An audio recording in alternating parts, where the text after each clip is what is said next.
Hello students, this is Amanpreet Kaur. Welcome back to my channel. आज हम third chapter का third part करने वाले हैं इस वीडियो में, और ये स्टार्ट होता है रिजर्वेशन ऑफ कॉन्स्टिट्यूएंसी से।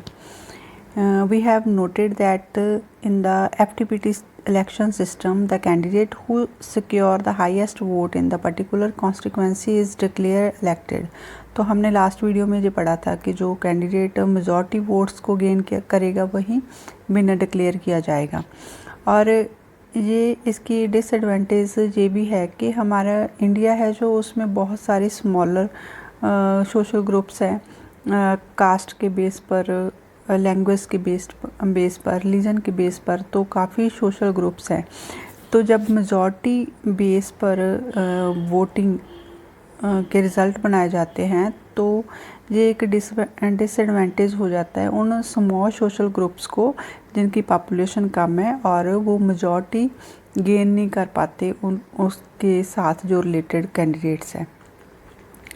This is even more significant in the Indian social context. We have had a history of caste-based discrimination in such a social system. The FTPT electoral system can mean that the dominant social group and caste can win everywhere and oppressed social groups may continue to remain unrepresented. तो इस जो first passage है उसमें यही कहा गया है कि हमने जो इंडिया के कॉन्टेक्स्ट में अगर हम देखें तो इंडिया की कास्ट बेस्ड हिस्ट्री रही है, और जो सो कॉल्ड लोअर क्लासेस है उनके साथ हमेशा से डिस्क्रिमिनेशन होता आया है, और जो स्ट्रॉन्ग सोशल ग्रुप्स हैं वो डोमिनेट करते रहे हैं दूसरे वीकर सोशल ग्रुप्स को।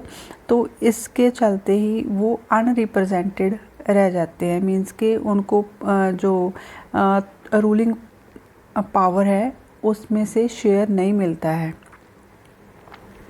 मींस के उस कैटेगरी के लोग हैं जो उनको रिप्रेजेंटेशन प्रॉपर नहीं मिल पाती, उस प्रोपोर्शन में नहीं मिल पाती थी। और हमारे जो कॉन्स्टिट्यूशन मेकर थे उनको ये जो प्रॉब्लम है वो पहले से ही मालूम थी कि जब इंडिपेंडेंसी के बाद इंडिया में ऐसी सिचुएशन हो सकती है कि जो मेजॉरिटी ग्रुप्स हैं वो माइनॉरिटी ग्रुप्स को डोमिनेट करें।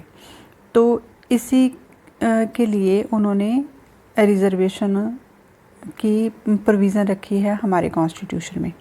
ठीक है, this issue was debated even before independence and British government had introduced separate electorate. This system meant that the election of a representative from the particular community। तो ये India की independence से पहले भी ये इशू क्रिएट हुआ था, और ब्रिटिश गवर्नमेंट ने एक सेपरेट इलेक्टोरेट के नाम की एक स्कीम थी जो वो इंट्रोड्यूस की थी। और उसमें क्या था कि जो पर्टिकुलर कम्युनिटी के लोग हैं वो वोट्स दे सकते थे, और उसी कम्युनिटी के लोग जो मेंबर है वो इलेक्शंस में खड़े हो सकते थे, और दूसरे जो वोटर जो अदर कम्युनिटी से बिलोंग करते थे वो एलिजिबल नहीं थे वोट देने को। तो हम एक ऊपर ये स्टेटमेंट देख लेते हैं जो कि ताजमुल हुसैन नाम के एक लीडर ने दी है। Separate electorate have been the curse to India, have done incalculate harm to this country. तो उन्होंने इस स्टेटमेंट में अपने व्यूज़ दिए हैं कि जो सेपरेट इलेक्टोरेट है वो एक कर्स की तरह है इंडिया के लिए, एक श्राप की तरह है, और ये इसकी यूनिटी को और इंटेग्रिटी को कंट्री की को डिस्ट्रॉय कर देगा। और जो मुस्लिम्स हैं, मुस्लिम कम्युनिटी है, we wants to merge in the nation, कि हम इस नेशन में, इस कंट्री में मर्ज होना चाहते हैं, मिक्स होना चाहते हैं, ना कि हमें अलग से रिजर्वेशन की ज़रूरत है। फॉर गॉड से keep your hand of reservation for the Muslim community. तो उसने ये बोला है कि उन्होंने कि आप फॉर गॉड सेक आप अपनी जो रिजर्वेशन की पॉलिसी है वो मुस्लिम कम्युनिटी से दूर रखो। तो रिज़र्व सीट्स की जो गिनती है वो इस चीज़ पर डिपेंड करती है कि वो इंडिया की पॉपुलेशन के अकॉर्डिंग किस प्रोपोर्शन में है और कहाँ कहाँ है। और जो 543 इलेक्टेड सीट्स हैं लोकसभा की, उसमें से 84 रिज़र्व है शेड्यूल कास्ट के लिए और 47 are reserved for the scheduled tribes के लिए। After drawing the boundaries, the Delimitation Commission looks at the composition of population in each constituency.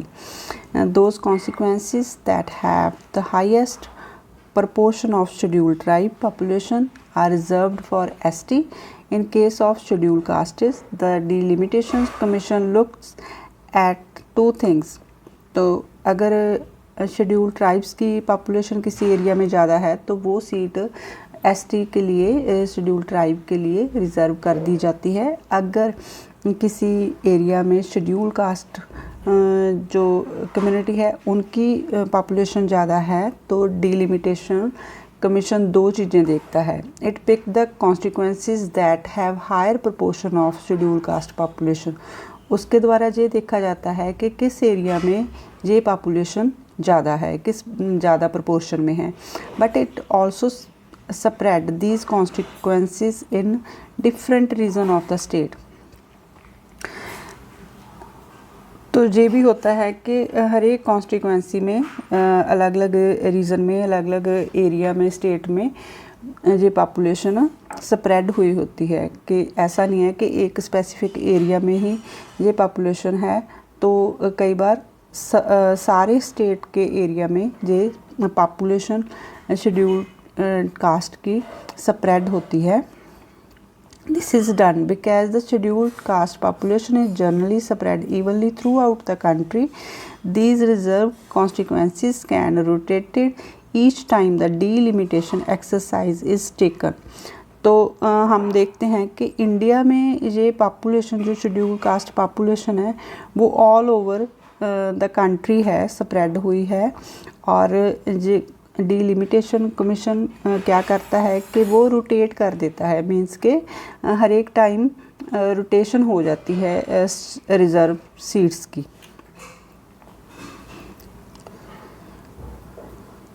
The Constitution does not make similar reservation for other disadvantaged groups. Of late, there has been a strong demand for seeking reservation seat in Lok Sabha and state assemblies for women।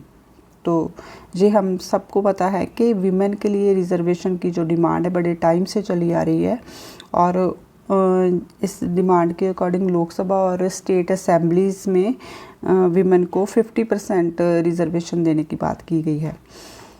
तो जैसे local government में women को reservation मिली हुई है और ऐसी similar provision बनाने के लिए लोकसभा और विधानसभा में रिजर्वेशन देने के लिए कॉन्स्टिट्यूशन में अमेंडमेंट करने की ज़रूरत है। और इसके रिगार्डिंग बहुत टाइम पार्लियामेंट में जो अमेंडमेंट है वो पास आउट हो चुका है, इसका प्रपोज़ल बनाया गया है लेकिन अभी तक पास नहीं किया गया।